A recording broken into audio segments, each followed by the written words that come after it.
gendarmerie nationale intervient très régulièrement en préventif pour assurer la tranquillité publique sur la voie publique, c'est-à-dire ici à Savenois, principalement en centre-ville, sur les gares routières, sur toutes les zones où il y a une forte densité de population,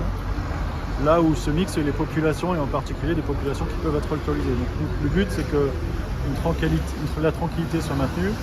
et que ceux qui consomment de l'alcool ne deviennent pas agressifs entre eux, souvent, et à l'égard des autres parfois. Alors, actuellement, là, on est sur un dispositif qui va durer 15 jours sur l'est de la Réunion, on vous l'a décrit, mais les gendarmes sont évidemment en patrouille tous les jours, H24, et interviennent sur l'est de la Réunion, je fais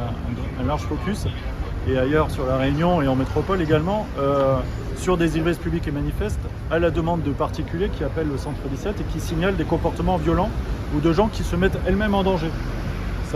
C'est pas forcément lié à une bagarre entre personnes alcoolisées, ça peut être quelqu'un d'alcoolisé qui marche au milieu de la route ou qui va sauter un pont. Donc notre but c'est de le retirer de la voie publique pour le protéger et protéger la population. Voilà. Donc notre démarche c'est de le retirer de la voie publique, de le protéger, de l'amener voir un médecin pour savoir si son état de santé est compatible avec un dégrisement, de le faire dégriser souvent la nuit en cellule et dès le lendemain matin,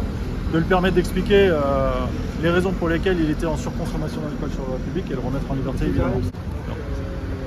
Les contrôles de débit de boissons peuvent être la conséquence de trop de contrôles de personnes en état d'ivresse aux abords dans leurs établissements. La problématique pour nous est de démontrer, pour l'autorité judiciaire, que ces personnes